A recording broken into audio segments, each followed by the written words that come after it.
Halo semuanya, sebelumnya saya akan memaparkan beberapa topik pembahasan pada video kali ini, yaitu ada 4 topik pembahasan. Yang pertama ada definisi perusahaan dagang, yang kedua ada aktivitas perusahaan dagang, yang ketiga ada siklus perusahaan dagang, dan yang keempat ada perbedaan dari perusahaan dagang dan perusahaan jasa. Perusahaan dagang adalah perusahaan yang bisnis utamanya adalah membeli barang dari pemasok dan menjualnya kepada konsumen tanpa mengubah bentuk barang. Yang dimana perusahaan dagang tidak melakukan proses produksi, melainkan hanya fokus pada kegiatan jual beli barang. Contohnya adalah toko kelontong dan supermarket. Yang berikut jenis-jenis perusahaan. Yang pertama ada perusahaan jasa. Perusahaan yang kegiatan utamanya memberikan layanan atau jasa kepada pelanggan tanpa menghasilkan atau menjual barang berwujud. Pendapatan ini diperoleh dari pemberian jasa tertentu. Contohnya rumah sakit, bengkel, maupun salon. Yang kedua ada perusahaan dagang. Perusahaan yang membeli barang jadi dari pemasok dan menjual kembali kepada konsumen tanpa mengubah bentuk barang tersebut. Perusahaan ini memperoleh laba dari selisih harga beli dan harga jual. Contohnya minimarket, toko pakaian, dan supermarket. Dan yang ketiga ada perusahaan manufaktur. Perusahaan manufaktur adalah perusahaan yang mengelola bahan baku menjadi barang jadi melalui proses produksi, kemudian menjual barang tersebut kepada konsumen atau perusahaan lain. Contoh pada sektor makanan dan minuman dan otomotif. Karakteristik pada perusahaan dagang. Jenis produk berwujud, sumber produk pembelian dari produsen, dan aktivitas pokok yang pertama ada membeli barang, dan yang kedua ada menyimpan barang, dan yang ketiga ada menjual barang. Selanjutnya masuk pada ciri-ciri perusahaan dagang. Yang pertama ada membeli barang dan menjual kembali tanpa merubah bentuk barang tersebut. Dan yang kedua menjual barang dengan harga yang lebih tinggi dari harga beli. Dan yang ketiga ada pendapatan utama berasal dari hasil penjualan barang dagangan. Dan yang keempat persediaan yang dimiliki hanya berupa persediaan barang dagangan. Masuk pada aktivitas perusahaan dagang atau kegiatan utama perusahaan dagang. Di sini ada 4 kegiatan atau aktivitas dari perusahaan dagang. Yang pertama kegiatan pembelian, yang dimana perusahaan melakukan pembelian barang dagangan, perlengkapan, peralatan, serta aset-aset lainnya yang akan digunakan untuk mendukung jalan aktivitas perusahaan.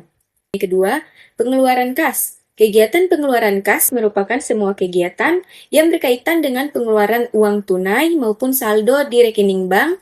Kegiatan ini terjadi karena adanya pembelian barang dagang, peralatan, perlengkapan, serta aset-aset lainnya. Berikut yang ketiga ada penjualan. Kegiatan penjualan merupakan semua kegiatan perusahaan untuk menjual barang dagangan kepada konsumen dengan pembayaran dapat dilakukan secara tunai maupun secara kredit. Dan yang keempat atau yang terakhir merupakan kegiatan penerimaan kas. Semua kegiatan yang berkaitan dengan penerimaan uang secara tunai maupun melalui rekening bank. Masuk pada siklus operasi perusahaan dagang, yang dimana bisa lihat pada gambar yang telah dipaparkan, dimulai dari pembelian, perusahaan membeli barang dari pemasok atau supplier untuk dijual kembali. Pembelian ini dapat dilakukan secara tunai atau kredit. Yang berikutnya ada persediaan. Barang yang dibeli disimpan dalam gudang sebagai persediaan sampai saatnya dijual. Yang berikutnya penjualan. Barang dagangan, barang dijual kepada konsumen, penjualan bisa secara tunai, langsung menerima uang atau kredit, yaitu mencatat piutang. Yang berikut ada kas, penerimaan kas dari konsumen. Jika penjualan dilakukan secara kredit, perusahaan kemudian menerima pembayaran dari pelanggan. Ini menandai berakhirnya siklus operasi. Masuk pada perbedaan perusahaan dagang dan perusahaan jasa, yang dimana kegiatan utama perusahaan dagang membeli dan menjual barang dagangan, sedangkan perusahaan jasa memberikan layanan atau jasa kepada pelanggan. Berikut ada produk yang dijual. Perusahaan dagang barang berwujud, misalnya pakaian, makanan, atau alat tulis. Sedangkan perusahaan jasa, jasa atau tindakan yang tidak berwujud, misalnya potong rambut, perawatan, atau konsultasi. Berikut persediaan. Perusahaan dagang ada, barang dagangan disimpan dan dijual kembali. Sedangkan perusahaan jasa tidak ada, yang dimana tidak ada persediaan barang dagangan. Yang berikut, harga pokok penjualan. Perusahaan dagang ada, dihitung dari pembelian barang, sedangkan perusahaan jasa tidak ada HPP seperti perusahaan dagang, tapi bisa ada biaya jasa langsung. Yang berikut ada laporan laba rugi. Perusahaan dagang menggunakan akun penjualan HPP, laba kotor, laba bersih, sedangkan perusahaan jasa menggunakan akun pendapatan jasa, beban usaha, laba bersih. Berikut ada proses operasi. Perusahaan dagang melibatkan proses pembelian, penyimpanan, penjualan, sedangkan perusahaan jasa melibatkan proses pemberian jasa secara langsung. Perusahaan dagang fokus pada transaksi barang dan keuntungan dari selisih harga jual beli, sedangkan perusahaan jasa fokus pada pemberian layanan kepada konsumen tanpa barang fisik yang dijual.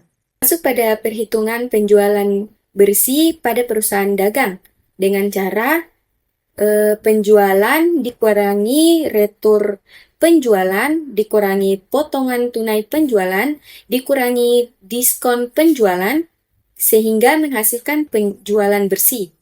Perhitungan harga pokok penjualan pada perusahaan dagang dengan cara persediaan barang awal periode ditambah dengan pembelian sehingga menghasilkan barang tersedia dijual yang dikurangi dengan persediaan barang akhir sehingga menghasilkan harga pokok penjualan. Pada perusahaan dagang terdapat perhitungan laba kotor dengan cara laba kotor sama dengan penjualan bersih dikurangi harga pokok penjualan.